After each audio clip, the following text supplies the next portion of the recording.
On this beautiful morning, it's my glorious opportunity to welcome you all to the brainstorming seminar on critical care. We want to express our heartfelt thanks to our organization for organizing this CME. Before getting started, let me throw some light on the purpose of this seminar. It's on occasion like this, we get opportunities to test our knowledge and understanding. I'm so glad that this year we are joined by over 300 participants from various places. We look forward to get an exposure about what the best of brains share about current trends in ICU. We have here with us eminent speakers, including our special guest, Dr. Didipya Devaprasad sir from Apollo Chennai, and Balaji Venkatachalam sir from Vijaya Hospitals Chennai, Dr. Vignesh Vasudevan sir from Apollo Chennai, and Vivek Sundaram sir from Sundaram Hospitals Trichy. You can expect an extravagant and complete stimulation for your brain with all the critical care topics lined up. This day shall definitely leave you with thought-provoking insights. Once again, I wish everyone present here a pleasant and fruitful stay. I hope that you shall have a productive and fulfilling day. Thank you. Keep calm is just an air passage to help you breathe when the unusual route is blocked or reduced. Take a breath and know about tracheostomy and fiberoptic endoscopic evaluation of swallowing. It will be a privilege for me to invite Dr. C.N. Raja sir and Dr. P. Durekanan sir on the stage as the chairpersons of this session.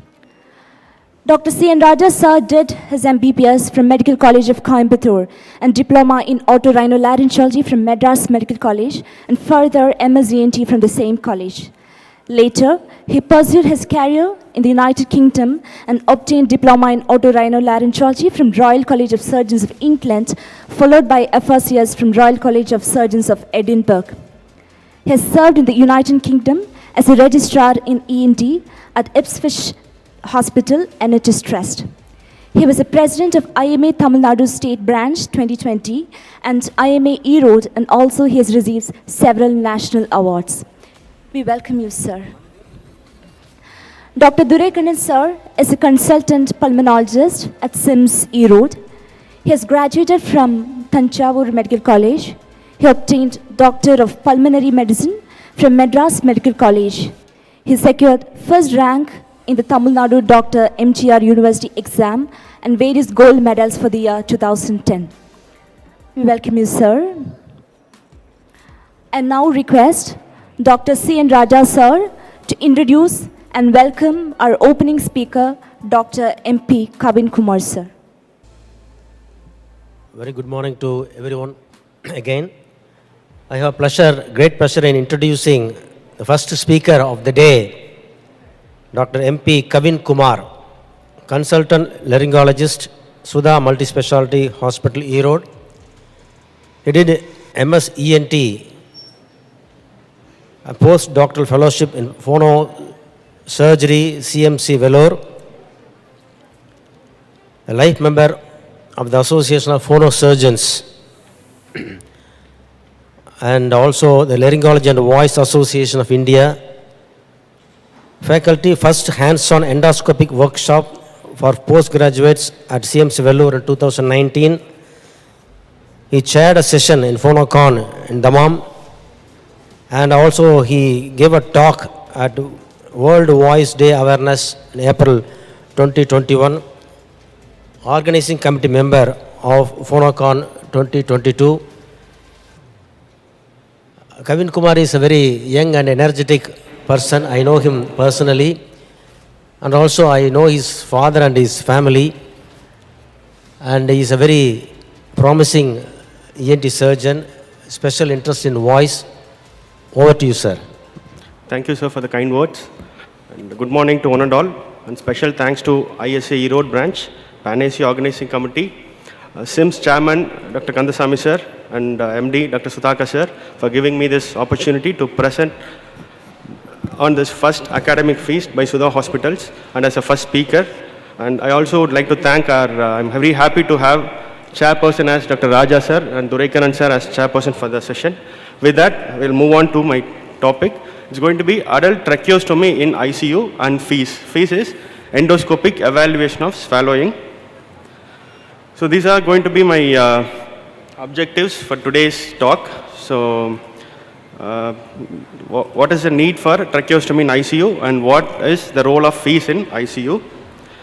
So we'll move on to our first topic, that is tracheostomy in ICU. So always we'll start with the history. Tracheostomy, as we know, it's been there since Egyptian times, 3600 BC, it's been documented. Even in Rig Veda, in 2000 BC, it's been mentioned. However, the description was given by Chevalier Jackson in 1909. That was the first surgical description of how tracheostomy being carried out. And he's a pioneer laryngologist, and he also did laryngology specialization from London. He was a practicing laryngologist and ENT surgeon in US. And next picture, that's a picture on the right. So this is Dr. Chevalier Jackson, and move on to next, that is Dr. Hunter Sheldon. He is the one who is a pioneer of doing percutaneous tracheostomy, but though that doesn't give much, it was not so familiar until 1985 by Dr. Sialgia. He's a New York surgeon. So he is the one, the present percutaneous tracheostomy is done by this gentleman, Dr. Sialgia.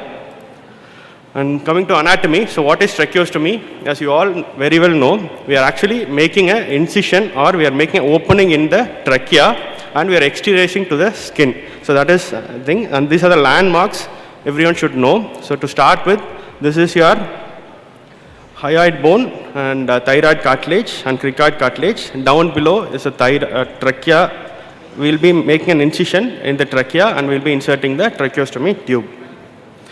So what are the common indications of tracheostomy in ICU? So most common is a traumatic brain injury. My main feeders, I can say, it's a neurosurgeon and intensivist. So brain injuries are very much common. It can be traumatic, atraumatic, and even there is hypertensive bleeds and hypoxic ischemic encephalopathy. Then any patients with poisoning, and pulmonology side, ARDS, pneumonia, sepsis, and some neurological conditions like myasthenia gravis, Parkinson's. All these conditions require tracheostomy, one for ventilation and other for preventing the aspiration or the dysphagia part. So timing and pre-op checklist. So the tracheostomy ICU is different from the tracheostomy what we do in an emergency setting.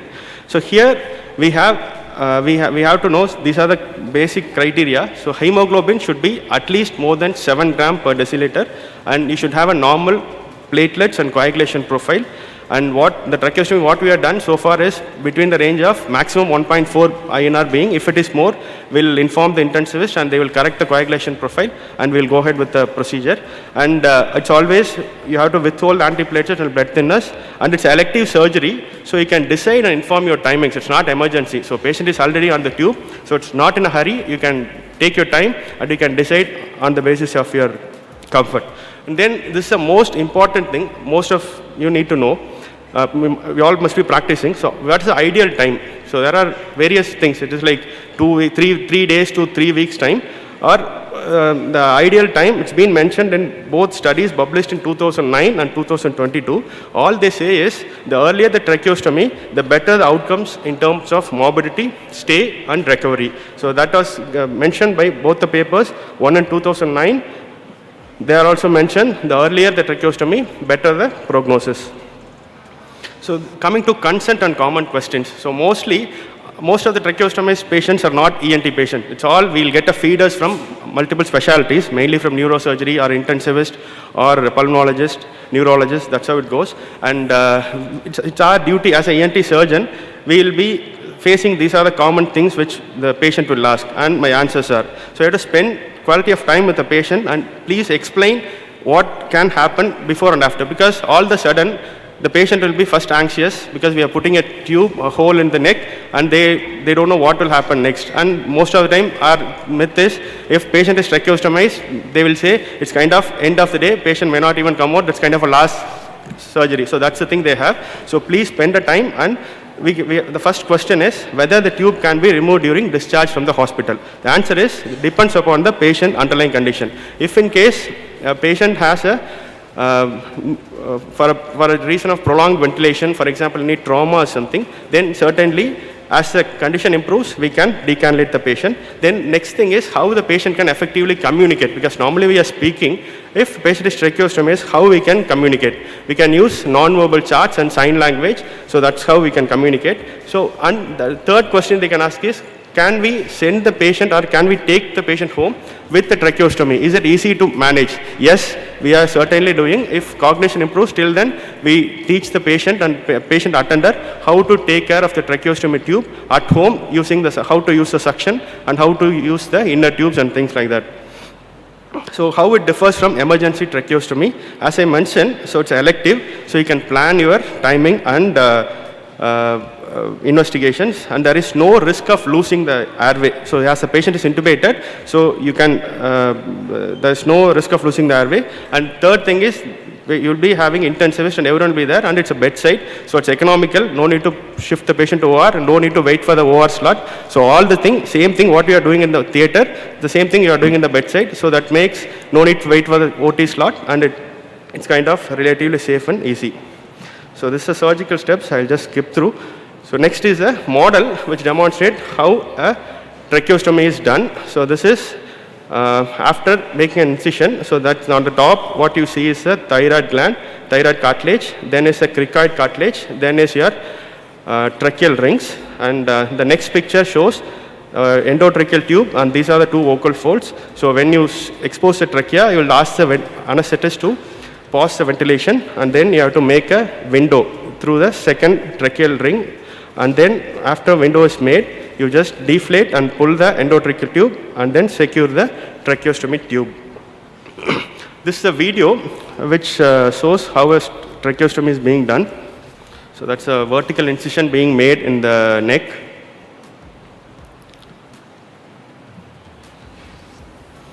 And retracting, then again incision is made on the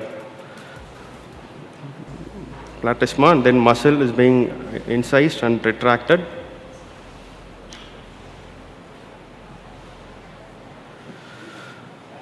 Then is the common structures, which is thyroid. Either you can divide or you retract, and once you reach the pretracheal fascia, you can make an incision. You can either remove the cartilage or you can just incise and you can insert the tracheostomy tube.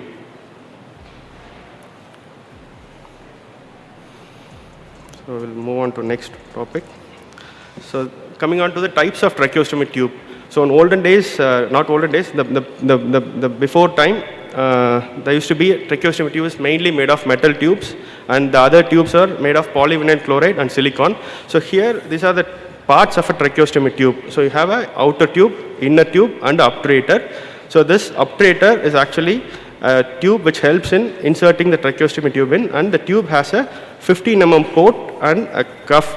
This cuff mainly for ventilation purpose, and second thing is to prevent the aspiration, and the inner cannula, because the inner cannula, once you clean and remove, the secretions usually get the tube blocked. So the purpose of inner tube is, number one, it will help in preventing the tube getting blocked. When there is a block, you can remove and you can reinsert it. So coming to metal tube, so actually, historically it was made of a German silver, and now it's available in sterling silver or stainless steel. So actual German silver is made of 60% copper, nickel, and zinc. So these are the two tubes which I'm sure you all must be familiar of. This is your Jackson's non-fenestrated, non-speaking tracheostomy tube, and this is Fuller's biflanged fenestrated tracheostomy tubes. And these are all economical. It costs probably less than 200 rupees or 250 rupees at the max, and they do not have a 15 mm port. With this tube, you can't ventilate. And second thing, if patient is on radiotherapy, you have to switch to the PVC or silicon tube. This is Romson, it's other alternative.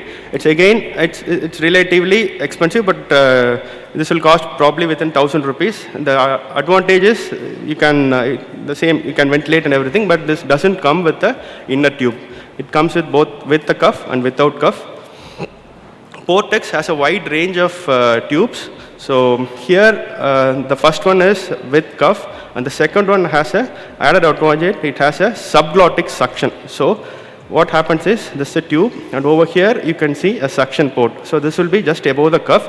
So whatever secretions go below the vocal folds, that will get stayed there. If you deflate the cuff, there's more chances it can get into the airway. So with this, whenever you want to deflate, you can aspirate nicely, and you can deflate and inflate, or you can check the pressure accordingly. Then comes a fenestrated tube. So if you look nicely, there are holes there. You can ventilate, plus there are holes through which one can speak. And fourth, if patient is not in a need for ventilatory support because of some voice problem, maybe vocal cord palsy or something, in that case, we can go ahead with this tube called as a fenestrated tube without cuff. And here in Sudha, we use always this tracheostomy tube with the suction aid for almost all the patients. This is a Shiley's tube. It's little expensive than the Portex. This comes with again 2 types, with cuff and without cuff, and both have a fenestration in it. And this picture shows the speaking valve. And this is a silicone tube. So where we can use is when the patient, mostly why the metal tube is not preferred, as I mentioned, the radiation. And second thing is, we can't ventilate. When to select this Portex Bivona, it's actually made of silicon. When the patient develops persistently need for tracheostomy and they persistently developing suprastromal granulation because of the tube, then you can go for this Portex Bivona. This will be 10,000 plus if I'm correct. So then comes, these are the 2 tubes. This is with adjustable flange, and this is without adjustable flange. And this is the inner tube of Portex Bivona. This is on this one thing, almost everyone, and if anyone has an ICU, so this is a mandatory thing, everyone should keep it in your ICU. It's a cuff pressure monitor. For intubated patients or for tracheostomy patients, the cuff pressure should be maintained between 20 to 25 centimeters of water.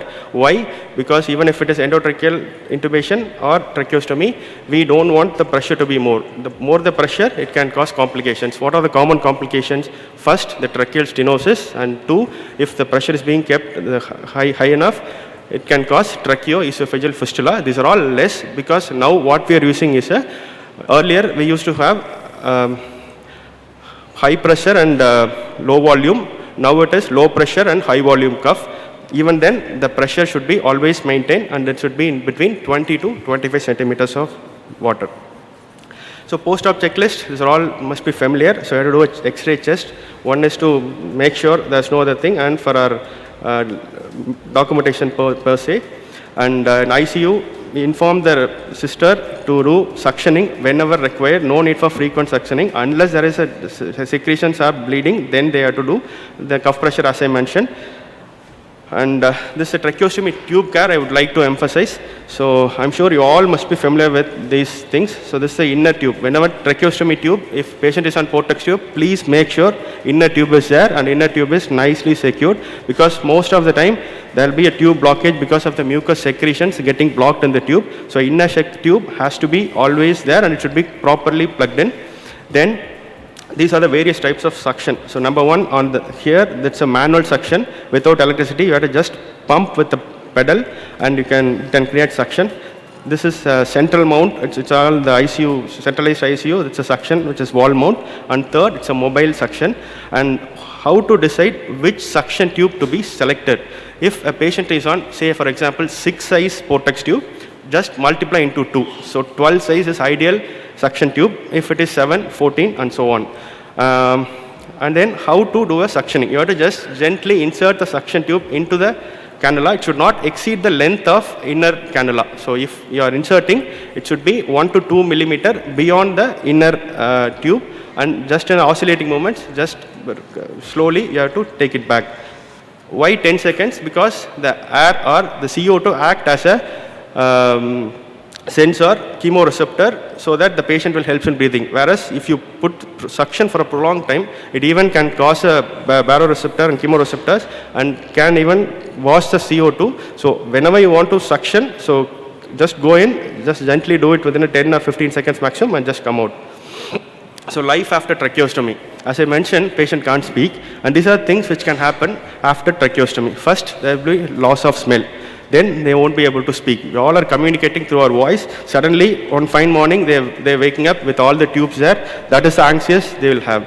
Number third, they won't be able to build up the intrathoracic pressure. So where all they'll have difficulty, even after surgery, the first thing, they might have a problem in micturition and defecating. These are the two things they have a difficulty initially. Mainly in elderly patients, they might have this problem. So how to improve the quality of life in these tracheostomized patients? So you can have two things. One is non-verbal chart. Then whenever possible, deflate and deflate the cuff and make them phonate. Usually in ICU, deflation of the cuff will take some time. So non-verbal chart is ideal there. So this is an example of a non-verbal chart. You can keep it in all the endotracheal tube, or whoever is conscious patients, you can just keep it so that they can communicate with this chart. They won't be able to speak. If the patient is fair enough to speak, you can keep a notebook and pen so they can speak and they can show it to the relative. Otherwise, just keep a chart on the table so they can show exactly what they want, the common things. For example, just open the door, I need to brush, or I need spectacles, I want to go to the loo, and etc. So decannulation protocol. So coming to a decannulation protocol, so tube can be removed if a patient has a good cognition, normal swallow without aspiration, and it can be confirmed with the help of a flexible endoscopy. And caulking can also be done at home, and we can decannulate at EMR as a daycare basis, and patient can be observed for a few hours and we can discharge the patient. And next is a video. So this is the NPL scopy I do for all the patients who is tracheostomized. So I'm just passing this tube through the nose. So that's your vocal folds. It's got some mobile. I'm going below the subglottis. And you can see the suprastomal region. There is no stenosis as such. So that's the tracheostomy tube of the patient. So this is a 57-year gentleman. So then I'll be going through the tracheostomy tube. I'll have a look down below till the carina. So I'm just taking the tube out. It's the nose. And now through the tracheostomy tube, I'll go all the way in. I'll visualize the carina. And it's all normal.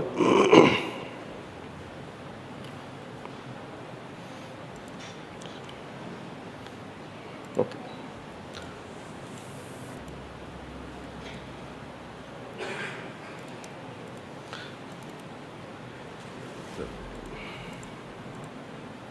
In the video play from Kumar.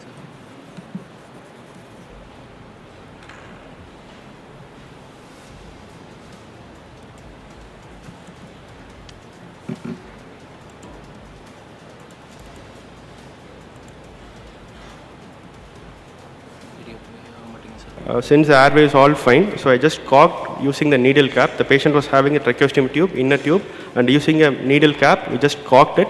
And the patient at home, I asked to send the video how they are tolerating. So patient was able to tolerate the tube with the closer for the 24 to 48 hours, and then patient was decannulated. So this is the common complications which can happen if patient on prolonged tracheostomy tube. There can be a tracheocutaneous fistula. So you can remove the tract and you can do a suture. It can be done as just an office-based procedure. You can just remove and the patient can go on the same day. So with that, I'll move on to another topic. It's a fiberoptic endoscopic evaluation of swallowing. As we all know, swallowing, we all take it for granted. This act of swallowing can happen within a seconds and requires coordination of various muscles and nerves. And over a period of 24 hours, we do swallow between 600 to 1000 times, and out of which 150 times will count for our feeding. And we all know eating and drinking are basic human pleasure. So as we all know, so swallowing involves more than 30 muscles located within the oral cavity, pharynx, larynx, and esophagus, and controlled by cranial nervous system. These are the phases of swallowing. So it starts with oral preparatory phase, oral transit or transport phase, pharyngeal phase, and esophageal phase. And next comes the video, which is very informative on what all happens during a swallowing. Swallowing occurs in two stages, the oropharyngeal and esophageal stages. It's a video taken from YouTube. At the start of a swallow, a food bolus is voluntarily pressed by the tongue up against the roof of the mouth and backwards towards the pharynx. In response to activation of pharyngeal pressure receptors, the The swallowing center in the medulla initiates reflexes that prevent food entry into respiratory passageways. The uvula contracts, which blocks the nasal passages from the pharynx. The laryngeal muscles contract, closing the glottis at the top of the trachea by tightly aligning the vocal folds. The epiglottis swings down upon the closed glottis. With all airways blocked off, respiration is temporarily inhibited. As the upper esophageal sphincter relaxes, pharyngeal contractions drive the bolus into the esophagus. The oral pharyngeal stage is done and breathing resumes. So this is Professor Susan Langmore. She's a speech and language pathologist who demonstrated fees in the year 1980s. She's currently a professor of otolaryngology at Boston University School of Medicine. So indications of fees in ICU. So patients with high risk of aspiration, post-CVA patients, and those with vocal cord palsy with history of cough and swallowing prior to tracheostomy decannulation, probably another few minutes. So this is a fees team. So this is me performing endoscopy, swallowing assessment. So this is our endoscopy suit, and that's our staff nurse. And this is a patient being seated in a sitting posture, and you need to have an examination couch, video monitor, then you need to have a NPL scopy. So you have to take consent for doing an endoscopy procedure. And the fees, it's not a screening examination, it's a complete examination of pharyngeal swallowing. And part one is actually we'll just see the normal appearance of what's happening in the larynx per se. And number two is direct assessment of swallowing. And number three, we'll do some therapeutic maneuvers. So number one, part one is anatomic and physiological assessment. So we'll move on to each one. So how to hold the scope as such. So this is a nice picture which says exactly what are the structures being seen. So number A is base of tongue, and B vallecula, and C is a epiglottis, D is a PE fold, and E is a piriform fossa, and F is a arytenoids, G is intrarytenoids, H is your false chord, and I is a true chord. And then there's a close view of the same thing, and this will differ from ENT view and anesthetist view and pulmonologist view. It will be you'll have to flip the picture because we are comfortable visualizing the larynx in this way, and pulmonologist and anesthetist visualize in the other way. Anterior commissure will be on the top, and posterior commissure will be posteriorly. So coming to, these are the things which you can see. So this is a velopharyngeal closer. So just have a close look, just at the level of choana. So we'll ask the patient to say Coca-Cola. You just see the soft palate is going up.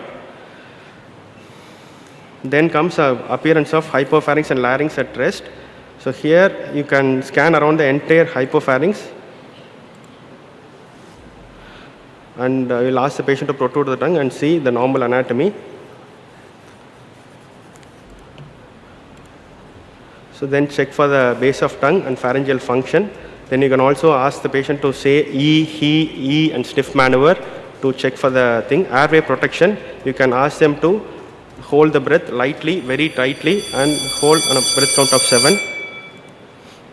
Then comes the examination. Here, once the normal anatomy is maintained, then you can check with various types of fluids. So these are the various foods we can actually give. We can give these are the very banana or a colored. This solution is actually from your normal colored thing. Apple green flavor is added. So honey is there, banana. These are all the fluids which we can titrate from, starting from 5 ml up to 20 ml, and swingle swallow from a cup. Or if patient is able to swallow, you can give normally as they swallow. You can observe what's happening there inside. So this is part 3. As I mentioned, if there is a problem, you can give therapeutic maneuvers. For example, chin tuck and turn the neck to the sides, and you can do the therapeutic maneuvers. And this 64-year gentleman referred by our intensivist with dysphagia. So these are the 2 videos. This is the first video, which was done on 4th of October. You can see patient was the rails, on rails tube, and you can see it nicely aspirating. Just have a look closer. You can see it's all there. There is a lot of penetration. That's a vocal fold, and you could see a white color thing, which is actually straining the vocal folds. And the same patient after therapy. The next picture over here, the second slide. So initially there's some laryngeal penetration. Penetration is nothing but the foot can actually get till the level of vocal folds, but it won't enter into the airway. So this patient with the frequent exercise like dry swallowing exercise, and patient really improved well. And this was October 4th, and October 28th he was normal, and we removed the Riles tube and he started on normal oral feeds.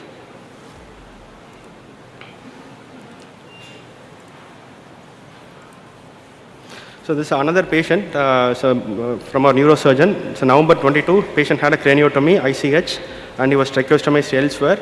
And because of early decannulation, patient presented in Jan 23 with aspiration pneumonia, dysphagia, and he was re-tracheostomized.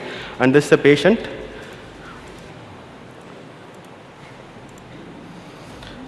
Who's with the Riles tube. We asked them to, once the cognition improved, we asked them to drink coffee or he was drinking tea. So there's no aspiration. This is all recordings from the patient since I've been following. So patient was all fine. So I asked them to, with the Riles tube, just try all the consistencies, and they tried at home. And the same patient, the next day, they've been trying food with a spoon. And this patient is actually getting ready probably next week time. If it's all fine, then we are planning for removal of tracheostomy tube.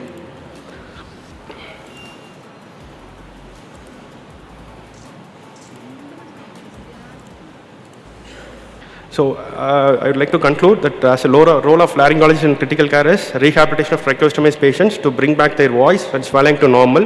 And these are my credits. I would like to thank our patients, all our in-house and referring consultants, staff nurse in ICUs, endoscopy shoot, Mrs. Selvi, OPD staff, and these are my references. And successful patient recovery at CCU requires skilled teamwork, which makes a good critical team. And thank you one and all for patient listening. Thank you. Thank you, sir. That was really an amazing speech. Thank you once again for sharing your knowledge with us. Dr. Frederick Leboyo once said, "Our breathing is a fragile vessel that carries us from birth to death."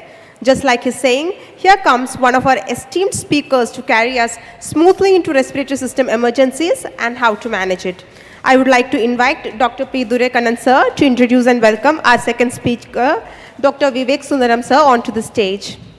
Morning, everyone. So, acute respiratory failure, as we know, it's a devastating condition for patients that due to respiratory pump failure or dysfunction of the lung.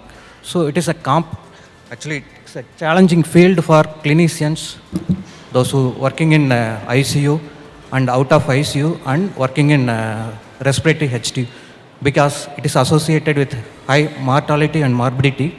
And it's ethical issues dealing with end-of-life decisions and increased utilization of healthcare resources.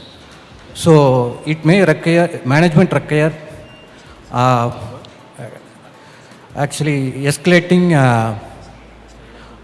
ventilatory and non-ventilatory applications. So it will be addressed by Dr. Vivek Sundaram. He is consultant internal medicine, diabetic and critical care, Sundaram Hospital, Trichy.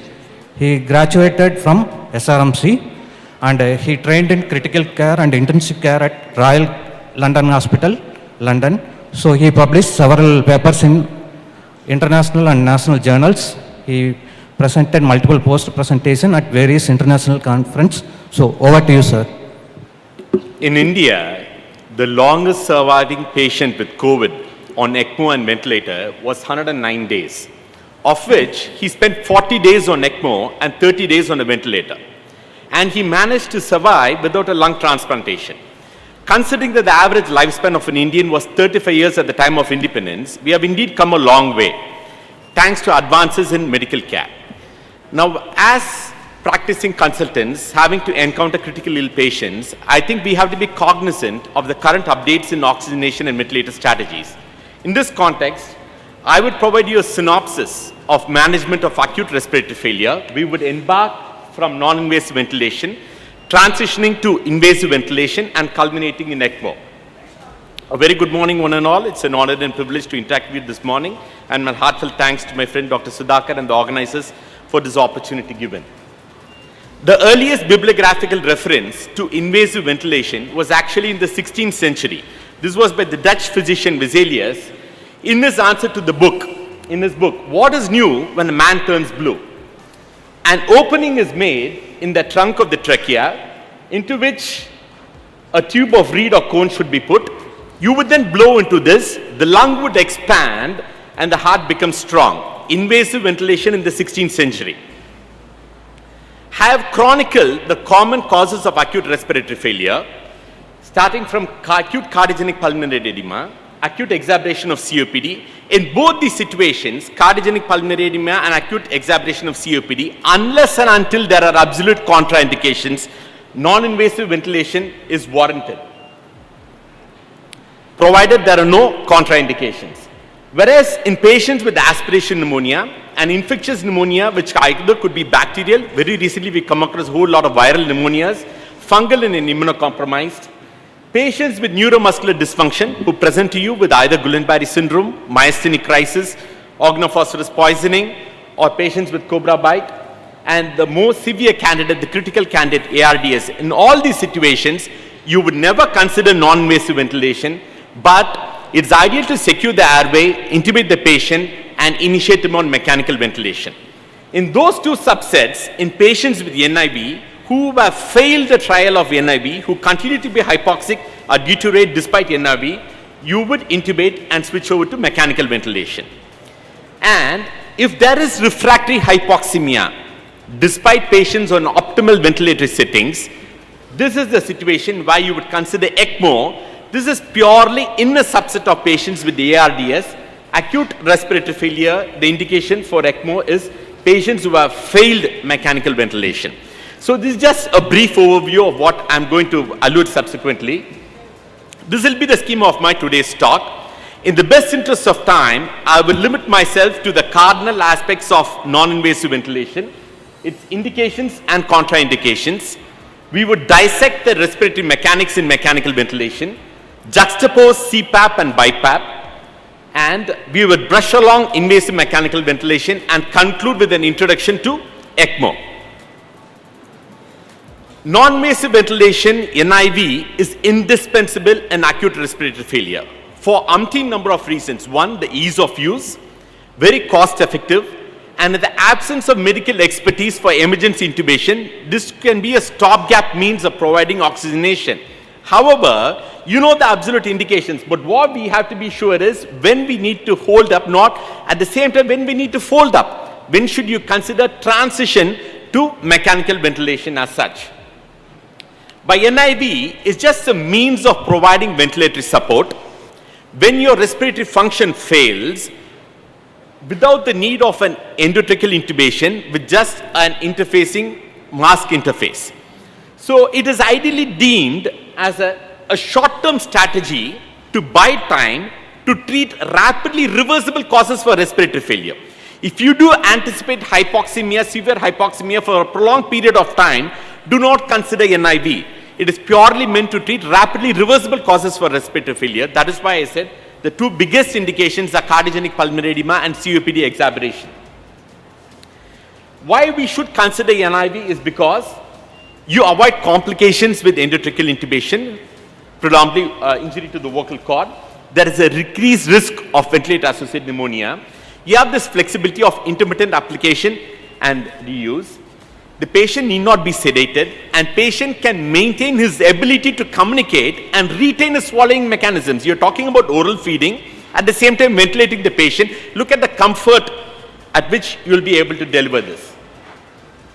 You find this patient who is on a non-invasive ventilation, this is the tubing, he's alert, he's awake, not sedated, no endotracheal tube, you don't have to catheterize him, and this is purely a nurses driven protocol.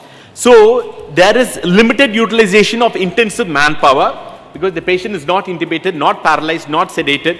At the same time, especially when there is a huge shortage of limitation of manpower, this is what we did witness in the recent pandemic, NIV is of immense use.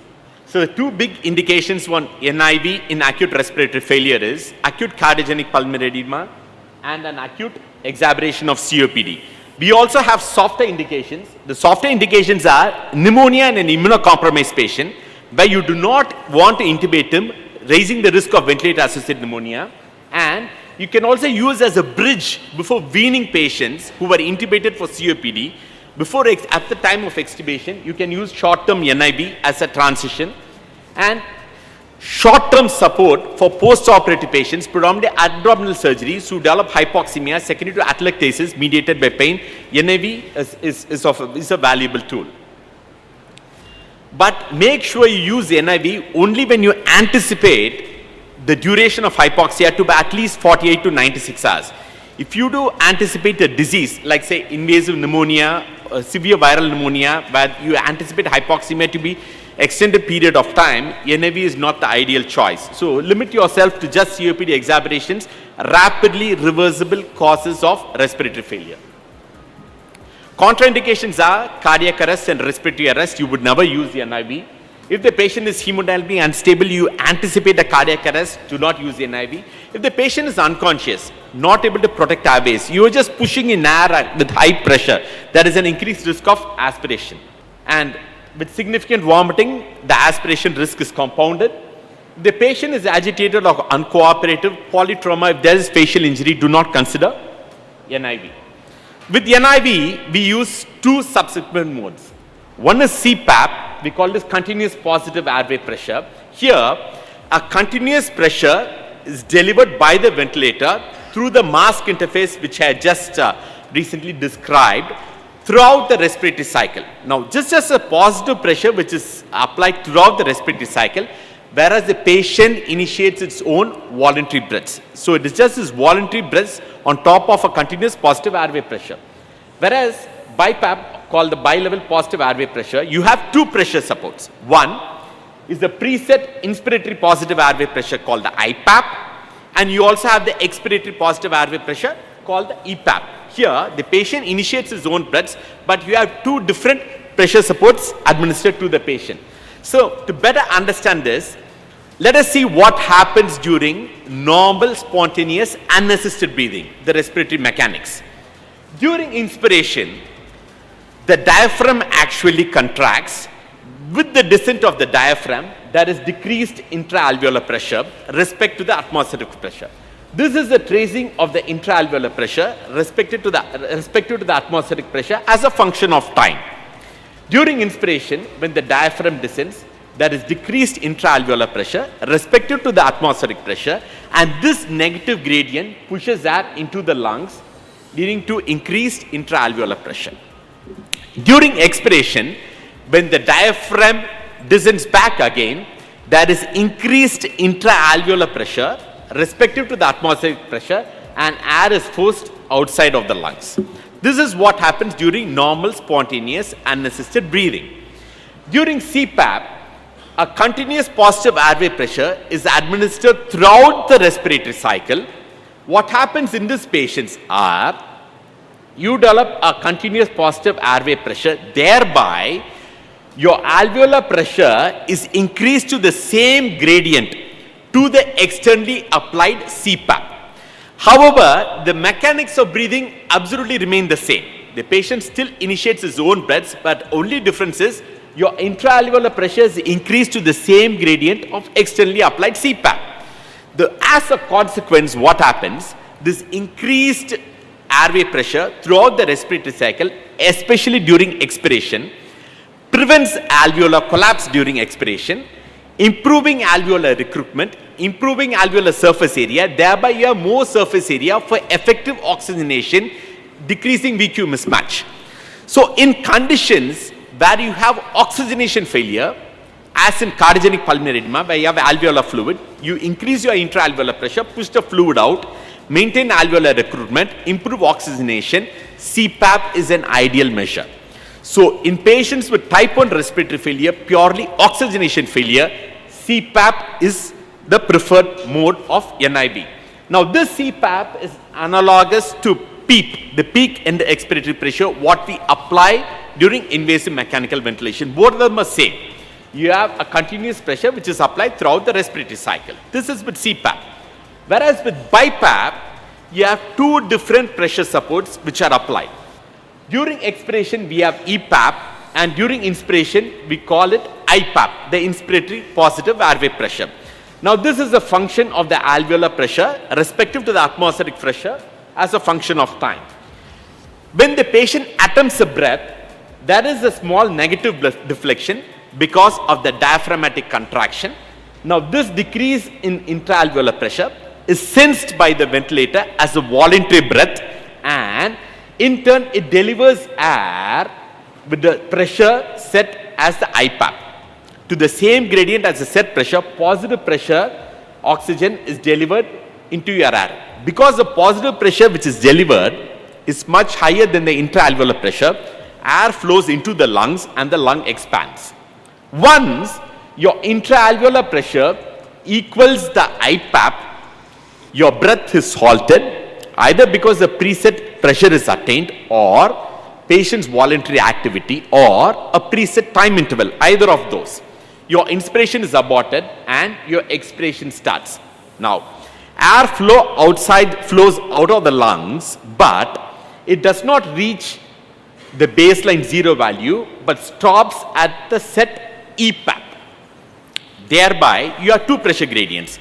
EPAP is analogous to CPAP, which is analogous to PEEP, what we saw. But the difference in BiPAP is, on top of CPAP, you provide an added pressure support during inspiration. Whereas in CPAP, inspiration is purely patient-triggered and patient-controlled breath.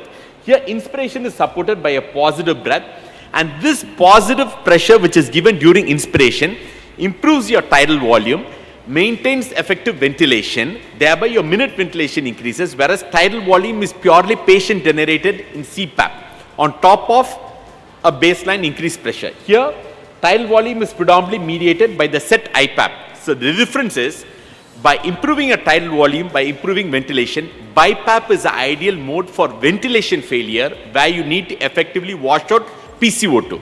CPAP is for oxygenation failure where you have to maintain alveolar recruitment. Let's say a patient with pneumonia as well as COPD. Here, EPAP maintains alveolar recruitment similar to CPAP, and IPAP pushes in air into your lung to overcome the airway resistance, thereby improving your ventilation. So in patients with ventilation failure, BiPAP is the ideal mode. Now this IPAP minus CPAP is the pressure support what you give on the ventilator. You give a set pressure during, we call this the pressure support, which is tuned in the ventilator. This is nothing but the IPAP minus the CPAP. Now to summarize the role of NIV. Now this is nothing but a rabbit lung where we just demonstrate the effect of PEEP on alveolar recruitment. So to summarize, CPAP is the ideal mode for patients with hypoxic failure, type 1 respiratory failure, cardiogenic pulmonary edema. Whereas BiPAP is predominantly for type 2 respiratory failure, patients with hypercarbia, that is COPD. For CPAP, you start with the pressure of 5, you can gradually increase the PEEP or the CPAP from 5 to at least 15. Whereas BiPAP, you give a pressure support of 10 and a PEEP of 5, increase the pressure support up to 20, you can increase the PEEP of 5 to 12. Usually, you don't require so much of PEEP for patients in COPD. It is a pressure support which you need to escalate. Now, apart from alveolar recruitment by this positive pressure, apart from improving the functional residual capacity, FRC, improving VQ mismatch, you also have hemodynamic benefits with patients on PEEP. You administer positive pressure throughout the respiratory cycle. So what happens? This mean increased intrathoracic pressure translates into increased pressure of your great veins, the SPC and IVC. Thereby, your venous return is decreased. So increased PEEP actually decreases your preload, which is favorable in patients with pulmonary edema, right? So this venous return to the RA and this increased intrathoracic pressure also compresses your pulmonary artery, thereby increasing your RV afterload, thereby increasing RV output, thereby decreasing your LV end diastolic pressure. And disproportionately increased PEEP can increase RV afterload, whereby you can lead on to huge RV dilatation, can subsequently push the septum into the LV, decreasing LV cavity. So too much of PEEP can also be hazardous. But the effects of PEEP are heterogenic across patient population purely based on the volume status. Now, if the patient is hypovolemic or euvolemic, this decreased venous return is detrimental and it have a negative effect on the blood pressure. The patients can develop hypertension. Rather, on the contrary, if the patient is hypervolemic with cardiogenic pulmonary edema, this venous return, decreased venous preload is beneficial. At the same time, PEEP is known to decrease your LV afterload by decreasing your LV transmural pressure. So in patients with cardiogenic pulmonary edema, it decreases LV afterload, thereby increasing cardiac output, decreases preload, thereby preventing pulmonary edema. So hypervolemic patients, it is beneficial. Euvolemic and hypovolemic, you have to be careful. When would you consider switching over to invasive ventilation? You have given them a trial of NIV. You wait for at least 4 to 6 hours. You would expect a favorable outcome in COPD patients whereby the hypercarbia resolves and the pH improves. They should improve, but the pH declines and the respiratory acidosis worsens. Consider intubating. If the patient continues to be tachypneic, consider intubating because you need to decrease the work of breathing even with cardiogenic pulmonary edema. Because the patient is tachypneic, there is a huge amount of cardiac output which is subsequently redistributed to your respiratory muscles. You don't want this in a compromised myocardium. Patients with hemodynamic instability, anticipated cardiac arrest, switch over to mechanical ventilation. Persistent hypoxemia, if it loses its consciousness because of persistent hypercarbia, there is an increased risk of aspiration, intubate. Is not able to clear circulations, and some of them do not tolerate NIV at all. In those patients, you need to intubate them.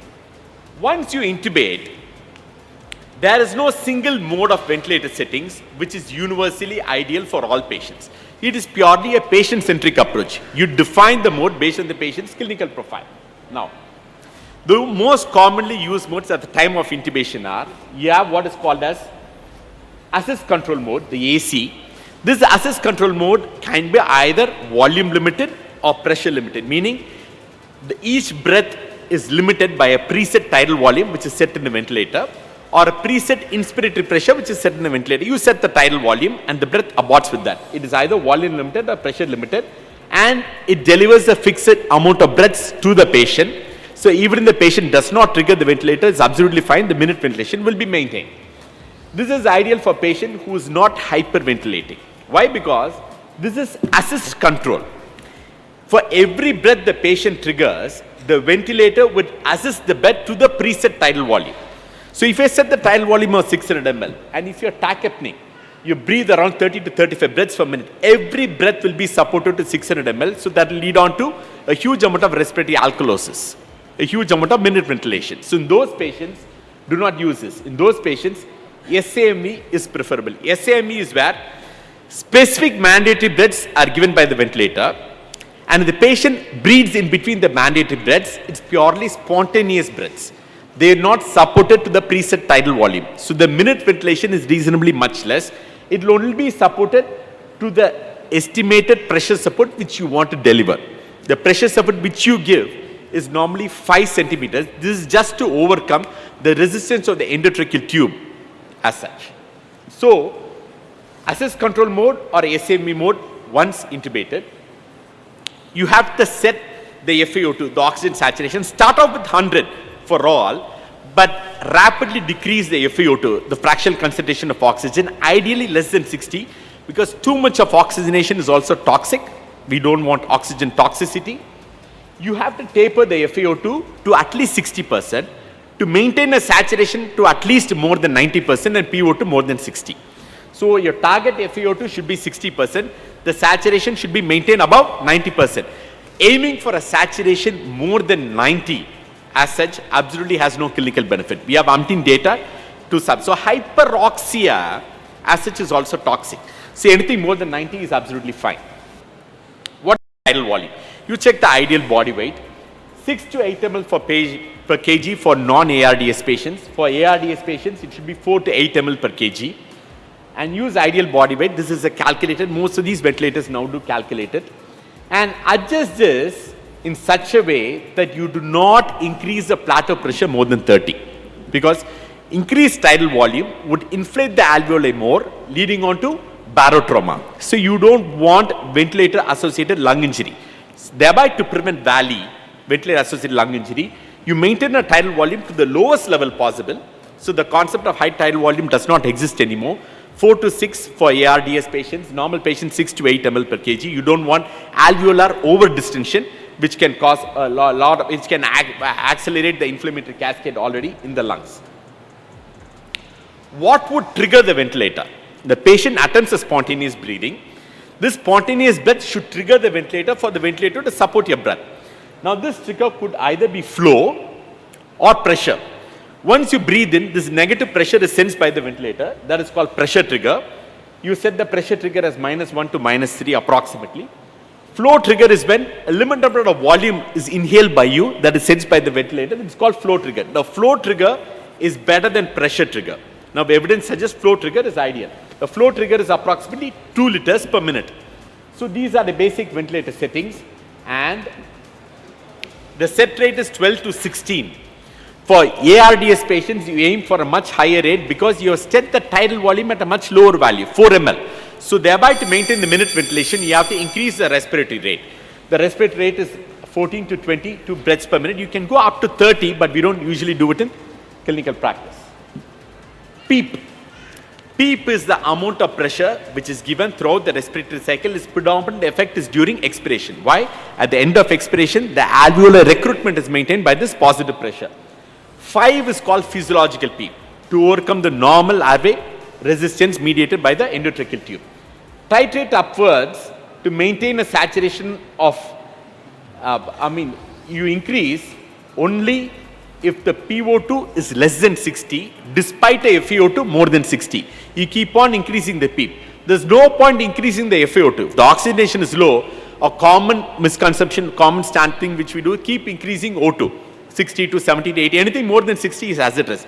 Rather, you try increasing the PEEP to maintain your saturation more than 90%. In ARDS, you can increase PEEP up to 24, but make sure the patient does not develop hypotension. Pressure support for patients' voluntary breath and added pressure is delivered by the ventilator. You can calculate this by plateau pressure minus PEEP is the desired pressure support. And flow rate. The rate at which oxygen flows, air flows across the ventilator is called the flow rate. Normal flow rate is 40 to 60 liters per minute. In COPD patients, you have what is called the IE ratio, inspiratory to expiratory ratio. You want the expiration to be more prolonged in COPD because you need to wash out the PCO2. There is predominant airway resistance during expiration. Thereby, you have the IE ratio with the E more prolonged. Thereby, the inspiratory time is shortened. With the short inspiratory time, if you want to deliver more gas, you need to increase the flow rate. That is why you increase the flow rate in patients with COPD because the inspiratory time is very short. So you have to deliver more gas within a short time. And we have a whole lot of pattern, the sinusoidal pattern, the square wave pattern, and the ramp pattern. The pattern through which air is delivered. Ramp is a decelerating pattern. That is the ideal way by which air should be delivered in the ventilator. This is regarding mechanical ventilation. Make sure on top of this, you maintain the plateau pressure less than 30 and the peak airway pressure less than 45.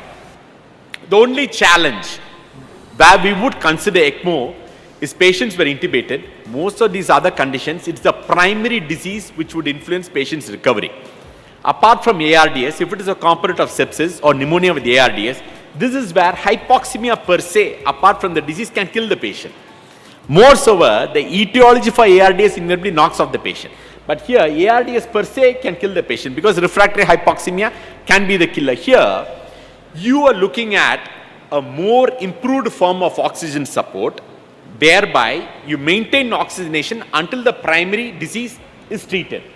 So, if the patient has refractory hypoxemia, PO2 by FiO2 less than 150, or any attempts to improve oxygenation with PEEP is negated by an increased plateau pressure, despite idle tidal volume, despite optimal PEEP, despite IE ratio, we call this refractory ARDS, refractory hypoxemia. Here, you either use recruitment maneuvers, whereby you can use PEEP of 30 to 35 for short moments, 30 to 40 seconds, or paralyze the patient, prevent ventilator dysynchrony, use pulmonary vasodilators, prone ventilation, or finally ECMO. Of these, benefits of mortality is only for prone ventilation and ECMO. All these improve your oxygenation status but have no mortality benefit. So you end up using ECMO. What is ECMO in the first place? ECMO is a means by which blood is drained from your vascular system with the help of a pump, and from the pump it goes into an extracorporeal membrane oxygenator, whereby your hemoglobin is saturated with oxygen, carbon dioxide is removed, your blood is subsequently bombed and reinfused into your system. So you drain blood from your venous system, oxygenate it with the membrane oxygenator and reinfuse it into your system. Now, if you reinfuse into your arterial system, it becomes a VA ECMO. If you reinfuse it back into your venous system, it becomes a VV ECMO. There are only two varieties. Now, this is what ECMO has got to do with. Now, ECMO would improve survival, we have data to say, in patients to a gradient of approximately to a quantum of 50 to 60%. Meaning, among patients with ARDS with refractory hypoxemia, if you start them in ECMO, there is a 50% chance that he would survive. Whereas compared to conventional modes of mechanical ventilation. We have the veno-arterial ECMO, whereas blood is drained from the venous system and infused into the arterial system. What you do here is, you bypass the heart, you bypass the lungs. So the ECMO actually provides not only respiratory support, but hemodynamic support. By removing blood from the venous system, by oxygenating it, it has provided respiratory support. When your myocardium does not work, post-cardiac arrest, cardiogenic shock, right? You have just given oxygenated blood back into your arterial system. You replace the work done by the myocardium, you replace the work done by your heart. So this is veno-arterial ECMO. It is ideal for patients post-cardiac arrest or in patients with cardiogenic shock, where you use this either as a bridge before cardiac transplant or a LV assist device, or post-cardiac arrest, you suspect myocardial stunning. You expect the myocardium to improve. So you just oxygenate the blood and give it back into your arterial system. In all other conditions, if not for a bridge, cardiac-wise, the indication is very limited. Whereas veno ECMO is purely respiratory support. Drain blood from your vascular system, oxygenate it, give it back into your venous system. Remove it from the venous system, give it back to the venous system. The patient takes care of his own hemodynamics because his myocardium is absolutely fine. His blood pressure is never a point of concern. So indications are PO2 by FiO2 less than 100 despite optimal ventilator settings, hypercapnic respiratory failure despite optimal ventilator, cardiogenic shock, arrest, bridge before cardiac and lung transplant. So this is the ECMO. We have a tubing which drains blood from your veins. We have large bore tubings, removes blood from the veins. And this blood is sucked with the help of a centrifugal pump, similar to what happens in dialysis, isn't it? Blood is removed by the pump, similar to a pump as you've seen in dialysis, and shifts back to artificial lung membrane oxygenator, where hemoglobin is saturated with oxygen, carbon dioxide is removed, and this blood is then reinfused into your vascular system. Veno is when blood is taken from the IVC with the help of a femoral cannula, oxygenated, removed by the pump, and reinfused by the internal jugular vein into the SVC. This is what we do with veno ECMO. Remove blood from the femoral vein and reinfuse it into a jugular vein. Here, removed from the femoral vein and reinfused into the femoral artery. My last couple of slides. The whole things might look quite complicated, isn't it? Starting with ventilator. There's a whole lot of monitors and knobs to turn. Some of these knobs might look more complicated than others. But what we really need to understand is, we have come to a point, we have reached advances in medical care, whereby initiating a patient on mechanical ventilation should never be considered an act of weakness. Ventilator should never long be considered as a form of rescue strategy when everything else has failed. We have to be more proactive, overcome this clinical inertia, because ventilator is a form of effective organ support system. It is no longer a rescue system before patient dies. And endotracheal tubes are not a disease, and ventilators need not be an addiction, because it is ETT and ventilators, these do not create the need for mechanical ventilation, but it's rather cardiopulmonary and neuromuscular diseases do, emphasizing the ethics on clinical practice. And we have a couple of great inspirations. Patients who survived on ventilators for decades ago. This is Superman, Christopher Reeve. High spinal cord injury. He managed to stay on a ventilator domiciliary for a decade, and author of Brief History of Time, Stephen Hawking. Big inspirations for patients and doctors alike. He managed to survive on a ventilator, secondary motor neuron disease, for 3 decades. Thank you very much for kind and patient listening. Sir, thank you for your insights. I hope your presentation would have paved a way to understand the strategies much better. Now I request our esteemed chairpersons to express their views on both the topics, and this would be followed by a brief discussion with the audience. I think the first talk is one organ and the continuous upper airway problem and the lower respiratory failure, how to handle it. Very thoughtfully tailor-made topic. Though we could see a lot of experience on the speakers, especially on the lower respiratory and upper respiratory, including the swallowing, because the swallowing not many time is addressed properly in very many setups. The patient is not able to swallow, put the Ryle's tube. So going into the depths of the swallowing problem, how to handle it, it needs a lot of thought-provoking. It needs more and more care, especially in the ICU setup, with a lot of neuromuscular disease and respiratory problems and also head injuries. I think that part was very much highlighted by the first speaker. The second speaker, I leave our pulmonologist to comment on that because he is more aware of.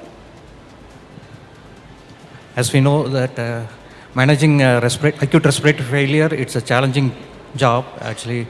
How he clearly explained how to initiate and how to titrate and how to change over to ECMO, everything. He clearly explained. And thank you, sir. Pleasure. My pleasure, sir. Thank you, Dr. C.N. Raja, sir, and Dr. P. Durekanan, sir, for gracing this session.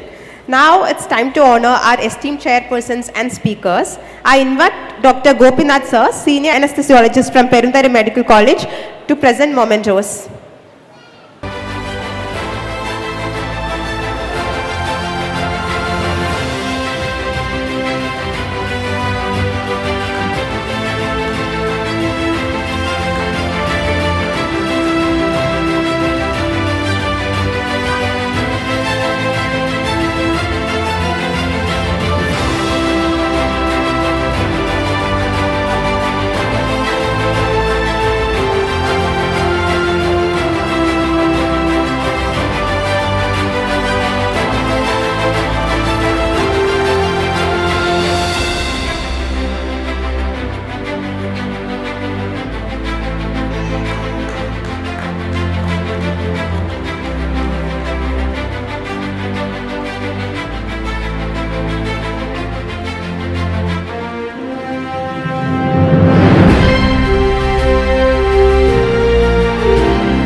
Thank you, everyone.